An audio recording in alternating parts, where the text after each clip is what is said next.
بەڕێزانم کاتتان باش چەند ڕۆژێکە بەهای دۆلار بەرامبەر دیناری عراقی لە بازاڕەکانی هەرێمی کوردستانە ناجێگیری بەخۆی بینیوە.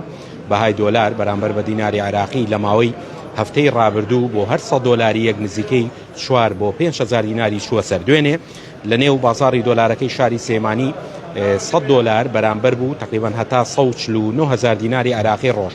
ئەمڕۆ تا ڕادەیەک لە چاو دوێنەیە بەهاکەی دابەزیوە. دەمەوێت گفتوگۆکانم شڕکەمەوە لەگەڵ شارەزایەکی بواری دراو کاکدانە مەولود. سڵاو بۆ جەنابتان کاکدانە، بەیانیتان باش.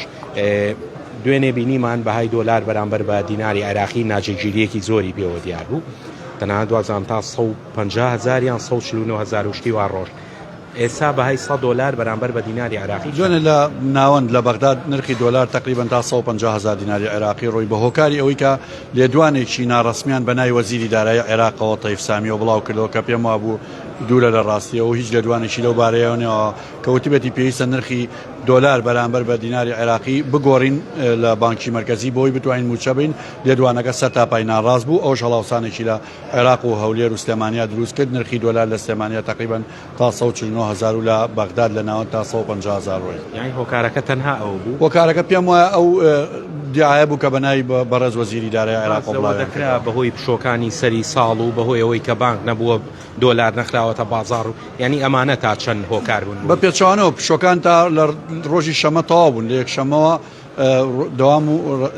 دەوامی ڕسمی دەستی پێکردێتەوە و ئەو ڕۆژەی کە هەڵاوسانەکە ڕۆیا دوو شەمە بوو واتە دووەم ڕۆژی دەوام بوو. بەڵام بەهۆی هەڵاوسانەکە هەموو بانکە ئەهلیەکانی عێراق بانکەکانیان داخست مامەڵەی دۆلار بە دیناریان ڕاگرت. ئەوە ژێکێک لە هۆکارەکانی کە بوو. ئێستا بەهای 100 دۆلار بەرامبەر بە دینار چەندە؟ بە 147,000 تقریبا تا ڕادێکی باش ئەمڕۆ جێگیرە. بەڵێ باشە.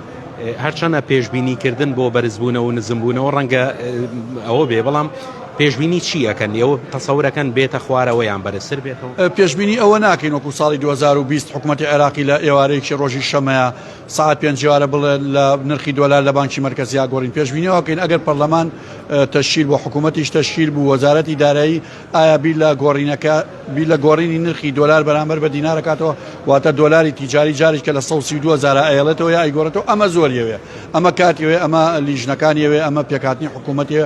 ئەمە ئەگەر ببێ دوای ئەمانە ئەکەوێتە ئیش. بەڵام پێم وانێ وەکو جاری پێشوو ئاسان حکوومەتی عێراقی بڕیاری لەسەر بە ئەم جارە جدیتر بیری لێکاتەوە. چونکە ئەگەر ئەم جارە بێت و نرخی دۆلاری تیجاری بەرامبەر بە دیناری عێراقی بگۆڕێت زۆری ئەوێت دایبەزێنێتەوە، ناتوانین دایبەزێنێتەوە لەبەر خاتیەوە بۆ گۆڕینەکەی کاتی ماوە زۆری شێوە. کاکدانا بازەوەکەی کە جێگیرە، بەڵام ئەگەر بە نمونە هەفتەیە پێش ئێستا تێبینی بکەیت 100 دۆلار بە 142,000 بوو وایە، ئێستا بە 147,000. ئەو بەهایە دابەزەیان بەرزتر دەبێت. مەبەستم لە جێگیرەکە ئەمڕۆیە، مەبەستم ڕۆژانی تر جێگیر نەبوو بە دڵنیاییەوە ئەمڕۆ جێگیرە و لە بۆرسەشا لە بۆرسەی جیهانیان نرخی دراوی جوڵەکردنیی کەم ئاساییە و هەندێک لە دراوەکان لە دەرەوە زۆرتر یاریەکەن. بەڵام ئێمە کەمتر ڕاهاتوین لەگەڵ بۆرسەکانە لە ناوخۆیان کاتێکە بەرز و نزمەکانە بینین تۆزێ پێمانە هەڵاوسانە خۆی لە ڕاستیاوانە دراو بۆ ئەوە دروست بۆ یا بۆرسە بۆ دروست بۆ دراو بۆ چێتە بۆرسەوە بۆ ئەوەی کە بە کەیفی خۆی یاری بکە.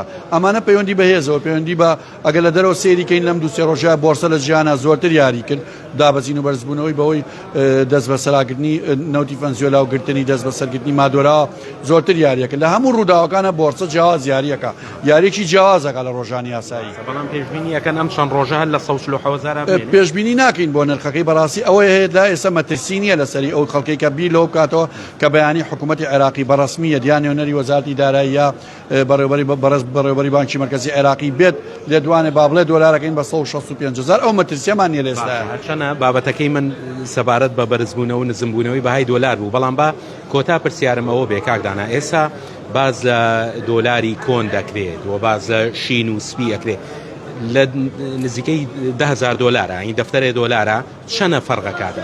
خۆی ئەو کێشەیە بەڕاستی لە بازرگانەکانی بەغا دروست بووە و بانکی مرکزی عێراقی ئەبووە بەڕاستی یاسایەک یا بڵین قسەی هەبووە لەسەر ئەو بابەتە بەداخەوە نەیبوو کە وەختێک کە ناوەند نەیتوانی ئەو کێشەیە چارەسەرکات تەحویلە بێ بۆ هەولێر و سلێمانیش. ئێمە چوە سێ بازاری دراومانێ لە عێراقا بەغا هەولێر و سلێمانی.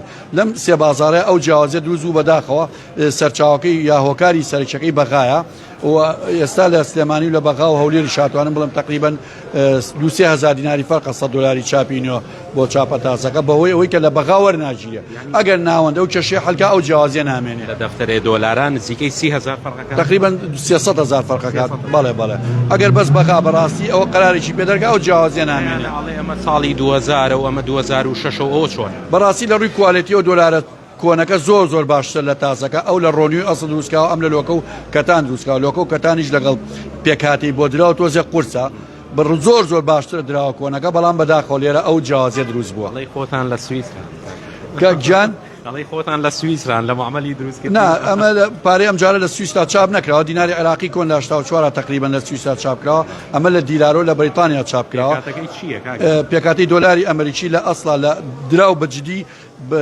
هەمووی بەگشتی لە جیانە ڕۆنیۆی ئەسڵا کاغەزی ڕۆنی ئەسڵا تێکچوونی کەمترا بەس ئێستا لە درا و ئەمان لە لۆکە و کەتان دروستکراوە ئێستا درای پلاستیکی وردە و لە بەرهەمیت ئێمە ئەو یاسا گشتیەمان نەما درا بووی لە جیانە تێکشا کە بەرامبەر دراوەکە و زێڕت هەبێ ئەو یاسا لە جیانە هەڵۆشایەوە ئەگەرەوە بواە بەهای دراوە بەم شێوەیە خراپ نابوو بابەتێکی تازەش بوو بۆ خۆم هەر بژەی کاکدانا